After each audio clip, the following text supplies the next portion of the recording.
mengelompokkan menjadi kategori dua kelompok di masyarakat Yahudi saat ini. Ada kelompok pertama yang menganggap dirinya benar. Orang kelompok pertama juga menganggap bahwa dirinya yang paling hebat, dirinya yang paling benar. Siapakah mereka? Mereka adalah orang-orang Farisi dan ahli-ahli Taurat.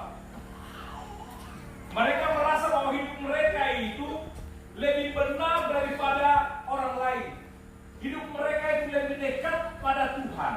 Hidup mereka itu mereka merasa bahwa mereka sudah melaksanakan hukum Taurat itu dengan baik. Maka mereka mengelompokkan diri mereka sebagai orang-orang yang dirinya merasa benar. Sementara ada di kelompok lain lagi yang merasa terpinggirkan dari kelompok-kelompok yang benar tadi itu. Mereka terpinggirkan, dicap sebagai orang-orang berdosa yang dianggap bahwa mereka tidak layak berada di tengah-tengah masyarakat itu karena mereka orang-orang berdosa, seperti pemungut cukai, kemudian yang perempuan pesina, kemudian orang miskin, orang cacat, perampok, atau pembunuh. Ini masuk pada kelompok pinggiran, bukan kelompok-kelompok yang merasa dirinya benar, tetapi mereka dipinggirkan karena perbuatan-perbuatan dosa mereka ini. Maka di dalam bacaan ini hari ini yang kita baca cukup panjang, kita dengar ini karena perumpamaan ini cukup panjang. Ini menggambarkan bagi orang-orang tentang perumpamaan anak yang hilang. Di mana dalam bacaan ini tadi kita mendengar ada 3 tokoh. Kita lihat tokoh pertama adalah seorang bapak.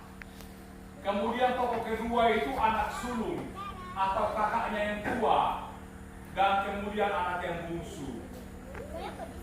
Ini 3 tokoh. Lalu anak yang bungsu dalam perumpamaan ini itu dia dijadikan sebagai suatu gambaran kelompok orang-orang yang berdosa. Mengapa anak bungsu itu digambarkan sebagai kelompok anak-anak berdosa? Karena dia meminta warisan sebelum ayahnya meninggal. Biasanya orang setelah orang tua meninggal dulu, mungkin ada suatu warisan, atau setelah meninggal dulu bersama dengan keluarga baru memutuskan bagaimana harta milik orang tua yang dibagikan. Tetapi anak ini cukup serakah. Anak bungsu cukup serakah. Orang tua masih ada, dia meminta warisan punya dia. Sebagai orang tua, pasti dia berikan. Oke lah kalau begitu. Pertimbangan si ayah, dia berikan kepada anak itu bagian miliknya. Bukan saja itu, dia pergi. Artinya dia menjauhkan dirinya dari keluarga dekatnya. Dia mau pergi, terlepas daripada keluarganya. Lalu apa kekurangannya sebagai orang pendosa? Dia berfoya-foya.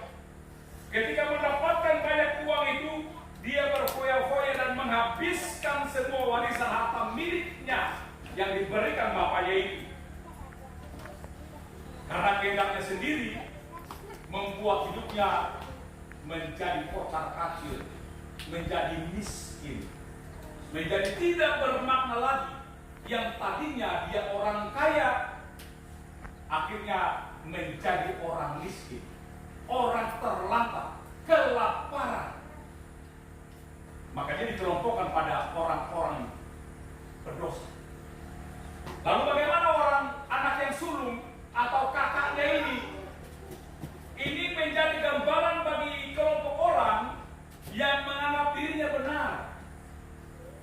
Kakaknya ini dia masuk pada golongan orang yang selalu menganggap diri mereka benar.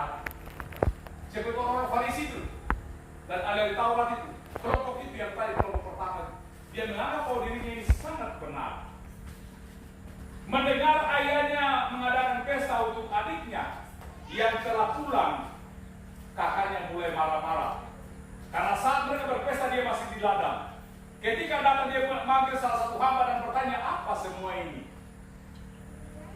Lalu kakaknya menjelaskan ini. Dia marah-marah. Kenapa dia marah-marah?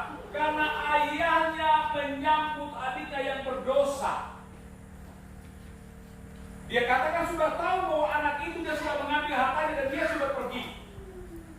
Menurut kakaknya, putuskan saja hubungan keluarga dengan dia, tidak perlu lagi. Kalau dia sendiri sudah menyangkal keluarga, untuk apa kita harus menyambut dia seperti ini? Lalu menurut pandangan sang kakak juga, adiknya tidak patut diperlakukan begitu istimewa. Kenapa? Karena sang kakak sendiri dia tidak pernah diperlakukan yang istimewa seperti itu.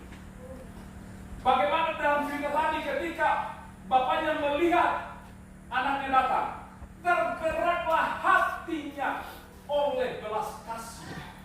Yang namanya orang tua, bagaimana mendapatkan anaknya yang sudah hilang, pergi, tapi datang kembali. Tergerak oleh belas kasih. Dia merangkul anak itu, dia memeluknya. Kemudian apa? Mari bawa pakaian yang terbaik untuk dia. Kenakan cincin juga kepada jarinya. Kenakan sepatu juga pada dia. Sebelit lembu jantan yang gemuk, yang tambun, yang gemuk, lalu berpesta. Ini pikiran orang tua bahwa anak yang sudah mati, anak yang sudah pergi dan tidak tahu kemana, datang kembali. Bapak dan saudara-saudari, sesungguhnya kedua anak ini sebenarnya sama-sama saja disebut sebagai anak yang hilang, baik anak yang sulung maupun anak yang bungsu. Ini kedua-duanya sebenarnya disebut saja sebagai anak yang hilang. Mengapa? Karena anak bungsu itu disebut anak yang hilang karena menurut dia, menuruti hawa nafsunya sendiri. Dia melakukan segala sesuatu tanpa berpikir baik buruknya, tetapi melakukan sesuatu menurut hawa nafsunya. Artinya perbuatannya itu jauh daripada benar. Perbuatannya itu jauh daripada perbuatan kehidupan rohani. Tetapi dia mengutamakan bagaimana kehidupan jasmani, kehidupan duniawi yang dia utamakan.